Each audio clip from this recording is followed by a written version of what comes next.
Olá, sejam bem-vindos à nossa Escola Bíblica Online. É um prazer tê-los aqui novamente. Eu sou o professor Israel e estamos começando a aula de número 12. O título da aula de número 12 é Ordenanças para Amar o Próximo. Antes de iniciarmos, lembre-se, este conteúdo ele é produzido para te ajudar no seu estudo da Palavra de Deus. Por isso é muito importante haver uma certa dedicação da sua parte. Eu recomendo que você reserve um tempo para ler o texto bíblico, reserve um tempo para ler sua revista e reserve um tempo para assistir essa aula. E enquanto você estiver assistindo essa aula, você precisa saber que ela tem uma estratégia educacional muito própria. Aqui na descrição do vídeo existem 3 informações que são informações úteis para o seu aprendizado.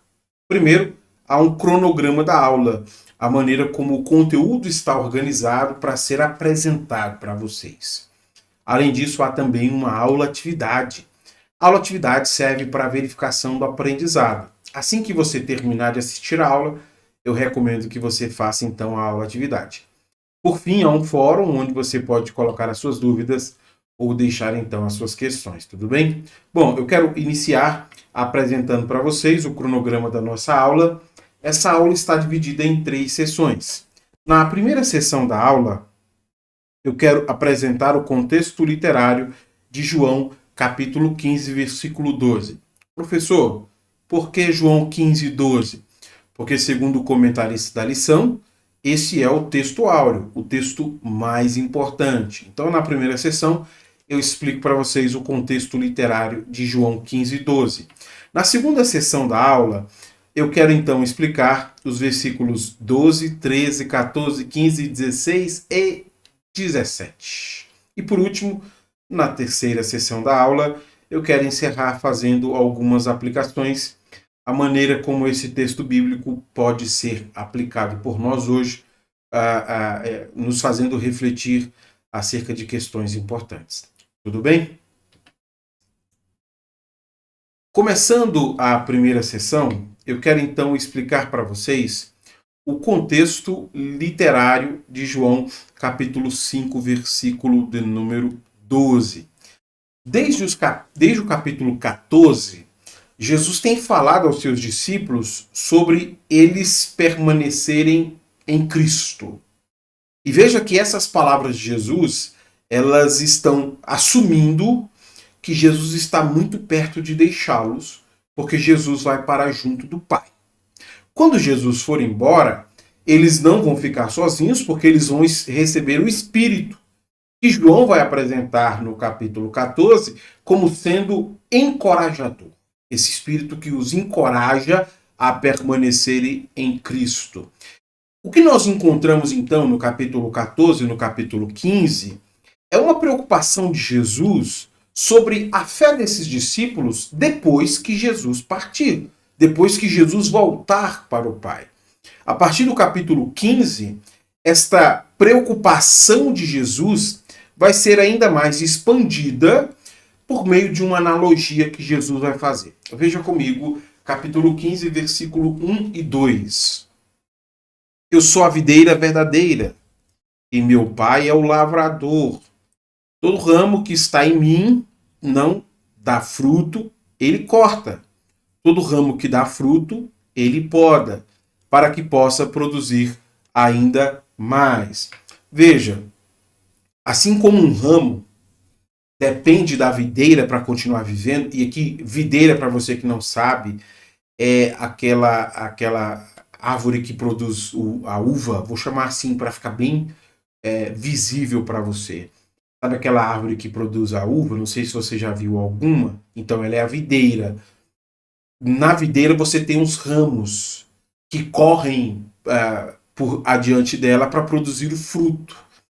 O que Jesus vai fazer então é uma analogia. Assim como o ramo está na videira, depende da videira para continuar vivendo, assim também serão os discípulos. Quando Jesus for embora, esses discípulos devem permanecer em Jesus, que é a videira. Agora, se como galhos eles estiverem ligados a Jesus, o que se espera desses discípulos depois que Jesus for embora é que estes galhos produzam frutos.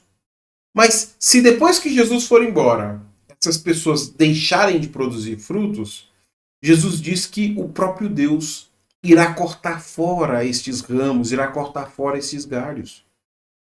Porque nessa analogia, Jesus é a videira, nós somos estes galhos, e Deus é o lavrador que está cuidando da vinha. Veja que a partir do versículo 8, Jesus passa a dizer de maneira bem específica quais são esses frutos que essas pessoas devem produzir, já que eles estão enxertados em Jesus, já que eles fazem parte desta videira. Para resumir todos os aspectos que serão apresentados no capítulo 15 e então poder partir para a segunda sessão, eu quero ler com vocês uma citação do Craig Keener e aí explicar os principais pontos que serão destacados em toda esta sessão do capítulo 15. Veja comigo. O amor é tanto o fruto de permanecer em Jesus, quanto o mandamento que funciona como a condição para permanecer em Jesus. A estreita ligação entre o fruto e o mandamento sugere que na teologia joanina, assim como na paulina, as obras essenciais para permanecer são simplesmente o fruto de estar genuinamente em e continuar a depender como se faz para entrar. Veja, o fruto que será produzido nessas pessoas, se elas permanecerem em Jesus, quando Jesus for embora, será o amor.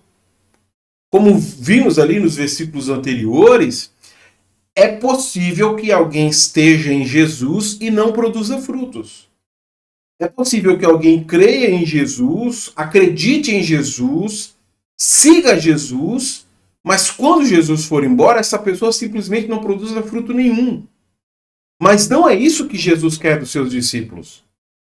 Por isso que João relaciona produzir frutos com obediência. Só será possível produzir frutos se a pessoa estiver decidida a obedecer à ordem de Jesus. É isso que o Craig Keener disse aqui ao afirmar que o amor é tanto fruto quanto um mandamento. Esses aspectos aqui são importantes. Eu queria destacar aqui esses 3 aspectos do que ele está dizendo. Primeiro aspecto do que vai ser dito aqui no capítulo 15, é possível saber que uma pessoa está em Jesus pelo fruto que a pessoa produz. E aqui no caso, como nós veremos, o fruto que é produzido pelas pessoas que estão em Cristo é o amor. Segundo ponto que é destacado aqui no capítulo, a pessoa que não produz esse fruto, que é a pessoa que diz estar em Jesus, pratica devoção a Jesus, crê em Jesus, mas não produz os frutos que deveria produzir, estando em Jesus, que é a videira, essa pessoa será arrancada pelo próprio Deus. Ele vai retirar esses ramos que são infrutíferos. E Jesus o identifica como o meu Pai. O terceiro aspecto que merece nossa atenção é que produzir frutos significa obedecer aos mandamentos deixados por Jesus. É isso que Jesus espera dos seus discípulos quando ele for embora. Que essas pessoas obedeçam aos mandamentos, porque a obediência a esse mandamento produz tais frutos. E para falar sobre isso, eu quero então explicar a relação que existe entre os mandamentos e os frutos na nossa segunda sessão. Começando a segunda sessão, eu desejo então explicar para vocês os versículos de número 12 até o versículo de número 17, onde Jesus vai fazer esta associação entre os mandamentos e os frutos que nós devemos produzir. Eu começo explicando o versículo 12 e 13. Leia comigo. Este é o meu mandamento. Amem uns aos outros como eu amo vocês. Não existe amor maior do que dar a vida por seus amigos. O versículo 12 deixa de maneira muito clara que amar para um cristão é um mandamento. Se o cristão não quiser obedecer este mandamento, ele se torna um ramo infrutífero que será arrancado pelo Pai. As segunda questão que o versículo deixa muito claro é o tipo de amor que Jesus está se referindo aqui. Jesus não diz respeito ao amor às pessoas como eu considero o amor. Por exemplo, eu gosto de ganhar de presente café. É maravilhoso ganhar café de presente. Mas o amor que Jesus espera não é este. Aquilo que nós gostamos.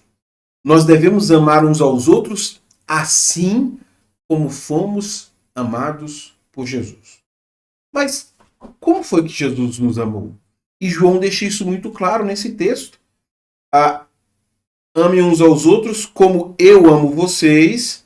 Não existe amor maior do que dar a vida por seus amigos.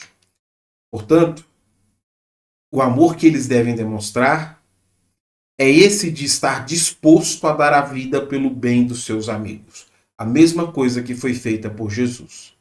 Há dois aspectos aqui nesse versículo que dificultam a compreensão do que Jesus está dizendo. O primeiro aspecto é que em nossos dias o amor muitas vezes é explicado como um sentimento. Muitas vezes o amor é expresso por meio de emoções.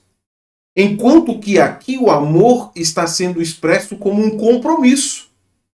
Jesus não está falando sobre o amor romântico dos filmes, das novelas.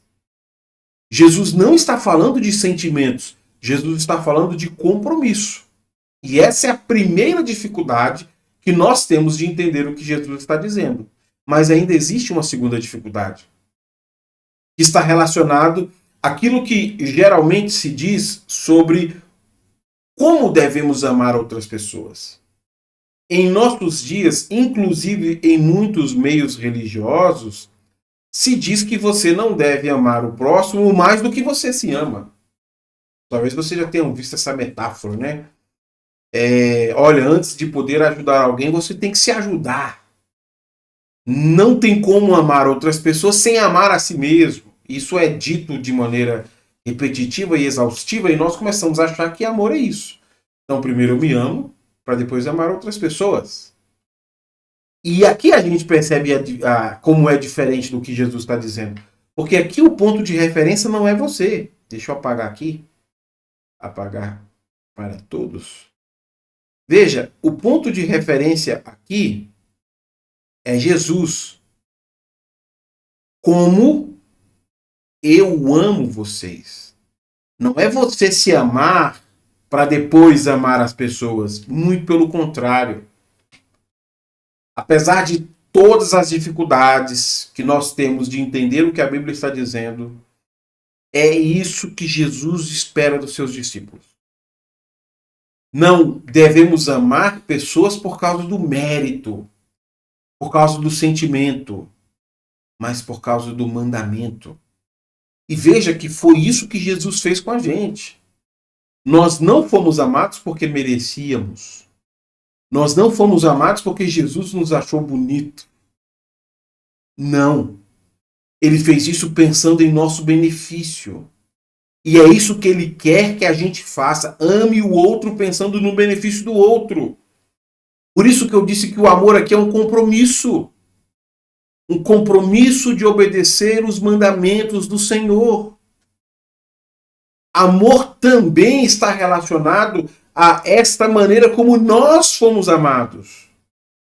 Nós fomos amados por Cristo assim. Não havia mérito, não havia formosura nenhuma em nós, mas mesmo assim ele nos amou.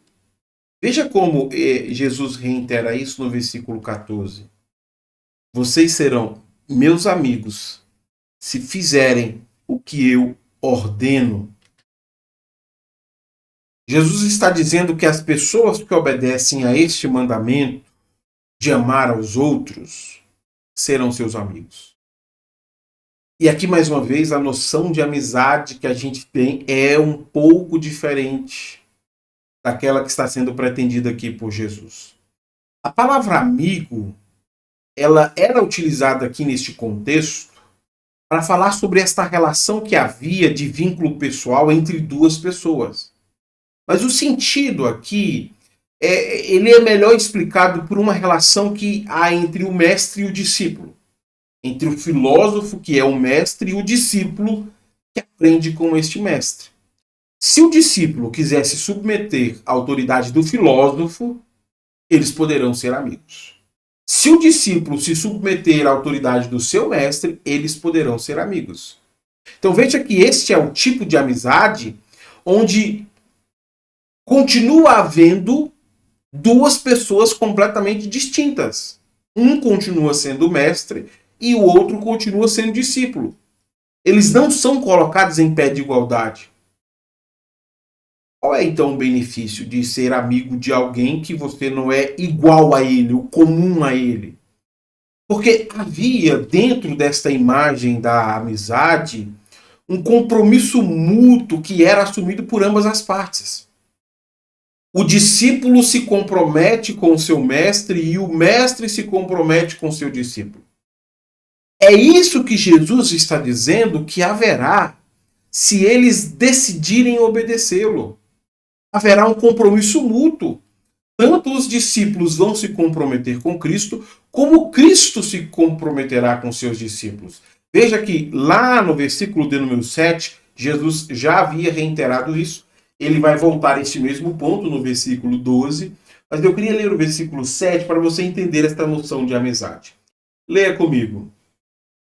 Mas se vocês permanecerem em mim, e minhas palavras permanecerem em vocês, pedirão o que quiserem, e isso lhes será concedido. Você percebe como a noção de amigo naquela sociedade é muito diferente da nossa? Jesus deixa muito claro que se nós obedecermos aos seus mandamentos, nós seremos seus amigos. Como houve um compromisso da nossa parte, haverá também uma demonstração da bondade de Jesus por nós. Como se chama isso? Amizade. Jesus é o nosso mestre e nós poderemos contar com a sua generosidade, porque ele é o nosso amigo. Se nós decidirmos obedecê-lo, veremos Jesus compartilhar tudo o que ele tem com seus amigos. E por que Jesus recorre a esta imagem do amigo? Por pelo menos dois motivos que ficam claros no versículo de número 15. Já não chamo de escravos, pois o Senhor não faz confidência a seus escravos. Agora vocês são meus amigos, pois eu lhes disse tudo que o Pai me disse. Jesus vai criar aqui um contraste muito vívido sobre a relação que há entre eles e os seus discípulos. A relação que há entre eles e os seus discípulos é uma relação de amizade. E há dois motivos por que Jesus diz isso. O primeiro motivo pode ser facilmente compreendido por nós dentro de uma característica daquele mundo, onde, por exemplo, quando um romano conquistava povos, esses povos se tornavam seus escravos. Mas aquelas pessoas que eram seus aliados eram vistos como seus amigos. Quem são essas pessoas que decidiram obedecer a Jesus?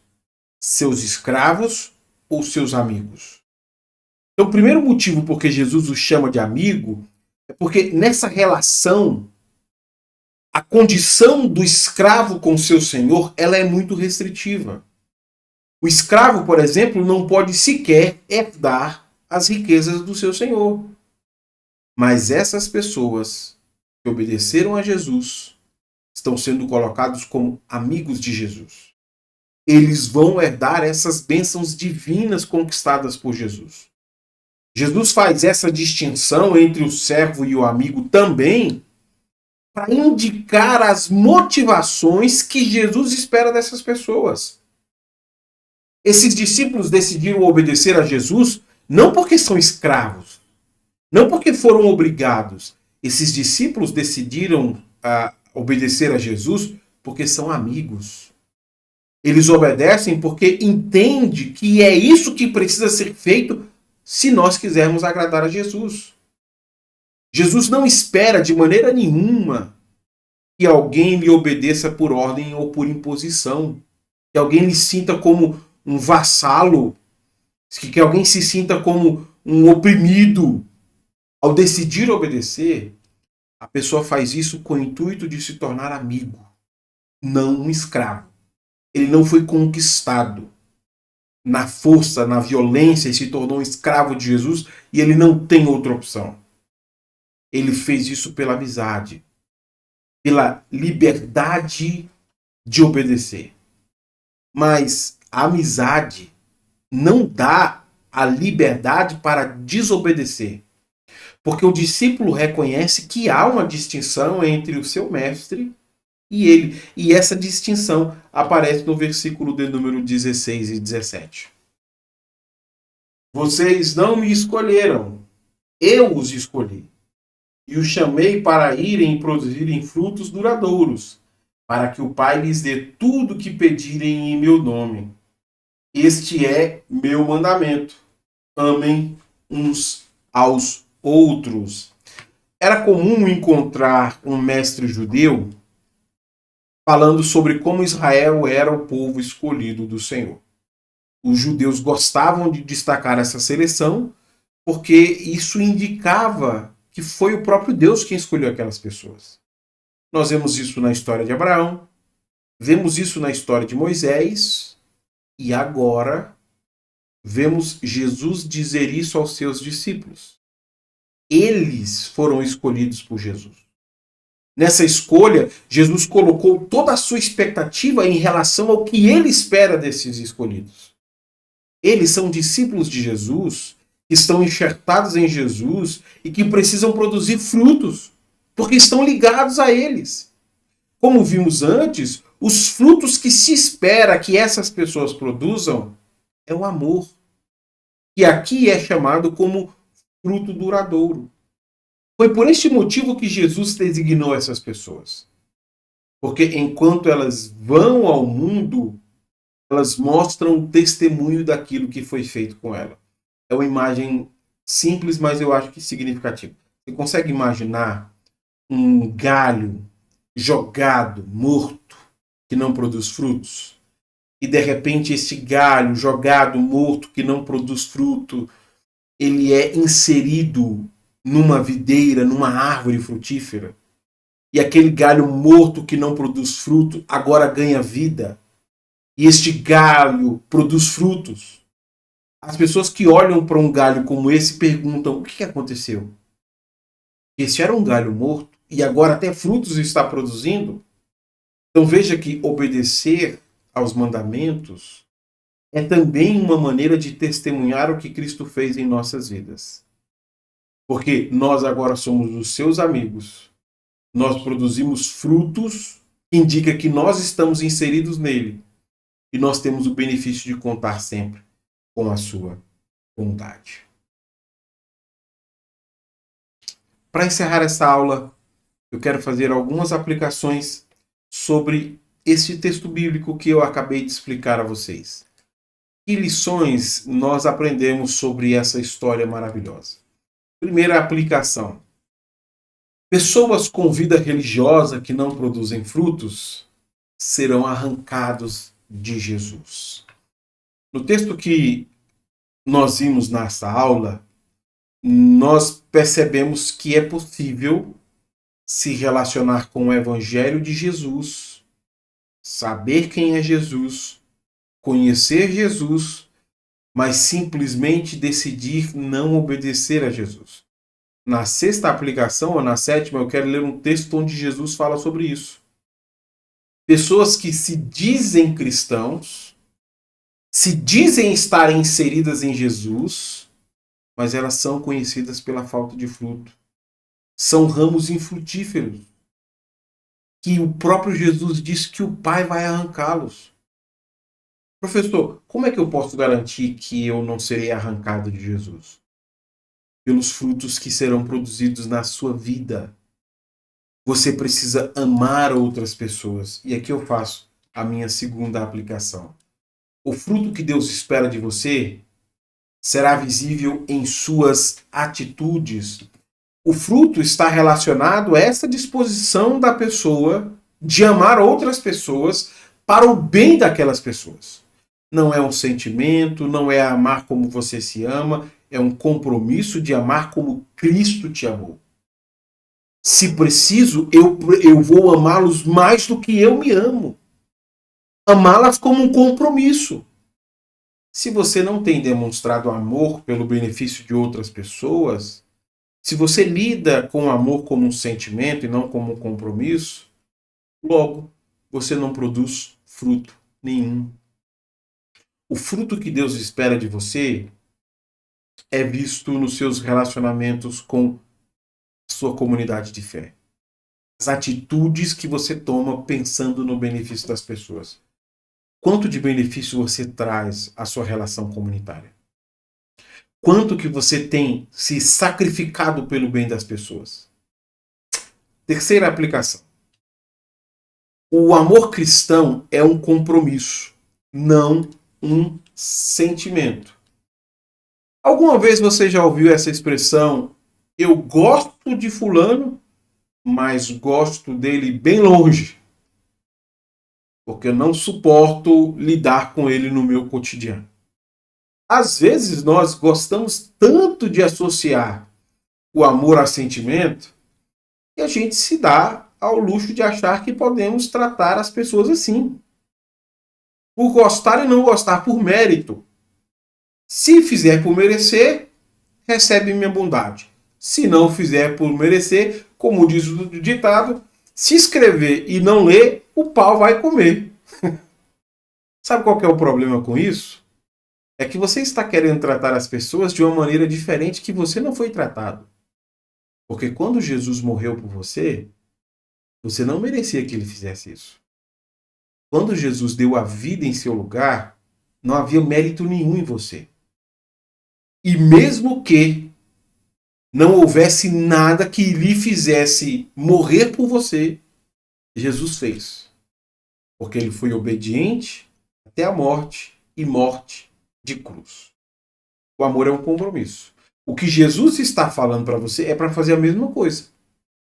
Lucas capítulo 7, Jesus fala sobre isso. Este mesmo amor que você recebeu, que você viu Jesus demonstrar por você, é necessário que você demonstre por outras pessoas. Quarta aplicação. Amamos as pessoas não porque elas merecem, mas porque foi isso que Jesus nos ordenou. E eu estou colocando esse aspecto porque não tem outra opção. O amor é um mandamento. E se você não quiser obedecer, eu quero ler daqui a pouco um texto sobre isso. Mas nós já vimos que se você não quiser obedecer, você é uma árvore que não produz fruto. Você é um galho de uva que não produz uva. E o próprio Pai vai arrancá-lo fora. Então o amor para nós é sempre um compromisso. Nós não amamos as pessoas porque elas são boas, porque elas têm alinhamento político com a gente, torcem para o mesmo clube de futebol, de vez em quando nos dão presente de aniversário. Isso é interesse, isso é mérito. Nós amamos as pessoas porque essa foi a ordem que Jesus nos deu. É o compromisso que nós assumimos de obedecer a Cristo. Quinta aplicação. Não é possível ser amigo de Jesus e amigo do mundo. Como vimos hoje, nesta aula, a amizade está relacionada ao compromisso. Quando a pessoa decide obedecer a Jesus, ela se torna amigo de Jesus. É Jesus quem o chama de amigo. Mas por que eu não posso ser amigo de Jesus e amigo do mundo ao mesmo tempo? Por que eu preciso escolher de quem vai ser a minha amizade? Porque o mundo tem uma maneira diferente de ser. O mundo tem uma maneira diferente de pensar. Eu falei sobre isso aqui há alguns minutos atrás aqui nessa aula. Para o mundo o amor é um sentimento, para o mundo o amor é um mérito, para o mundo você não deve amar o outro mais do que você se ama. Então o mundo tem uma maneira de agir que é muito diferente da abordagem divina. E aí você precisa decidir de quem você vai se tornar amigo. Porque se você aborrecer o mundo, você agrada a Jesus. Se você agrada a Jesus, você aborrece o mundo. Se você agrada o mundo, você aborrece Jesus. Quem você vai aborrecer e quem você vai agradar? Ah, professor, pensando assim, eu prefiro Jesus. Você vai demonstrar isso enquanto você decide obedecer ou desobedecer. Se você obedece ao mandamento de amar, você está agradando a Jesus. Se você desobedece o mandamento de amar, você está desagradando a Jesus. Sexta aplicação. Minha amizade com Jesus não me dá a liberdade para desobedecê-lo. Eu falei agora há pouco. Nós associamos a amizade com sentimentos. Talvez alguém ache que ser amigo de Jesus é dar apelido a ele. Não sei se você já viu uma pessoa assim, que acha que ser amigo de Jesus é dar apelido. Jesus, seu cheiroso, seu lindo, seu maravilhoso, seu precioso.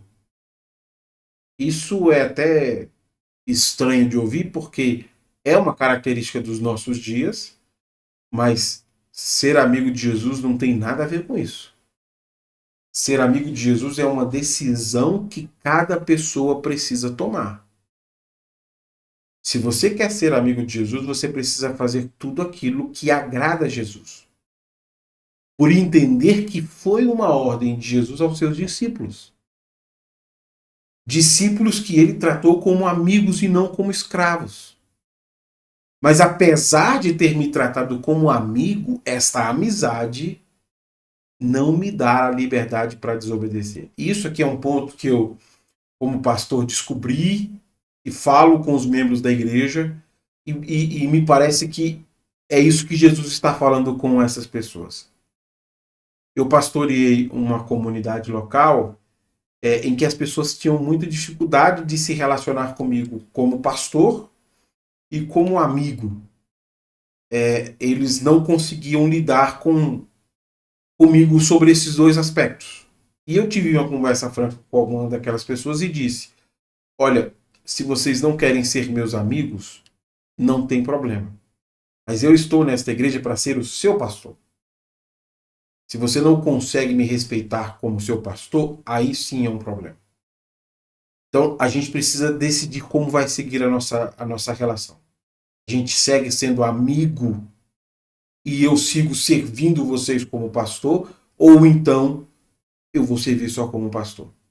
Porque para algumas pessoas parece que a amizade é uma autorização para desonrar, para afrontar, para tratar mal.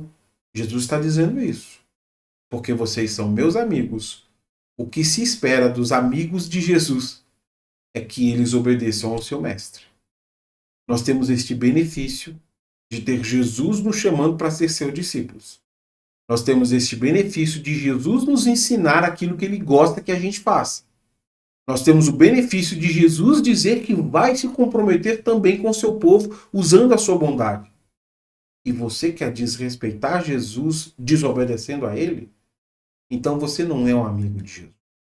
E aqui chega a minha última aplicação que eu tanto prometi. Chegará o dia em que seremos julgados pela maneira como lidamos com as ordens de Jesus. Bom, a aula de hoje falou sobre o amor como um mandamento. Ficou bem clara a explicação, as aplicações fortaleceram todas essas coisas. Mas eu deixei para essa última aplicação a questão do juízo. Porque Jesus disse que, de fato, o Pai vai cortar fora aqueles que não produzem frutos. Aquelas pessoas que dizem conhecer Jesus, aquelas pessoas que clamam o nome de Jesus, mas que não produzem o fruto esperado. E o fruto aqui é a obediência aos mandamentos. Não confunda, a gente não pode usar esse texto chamando de fruto que não é.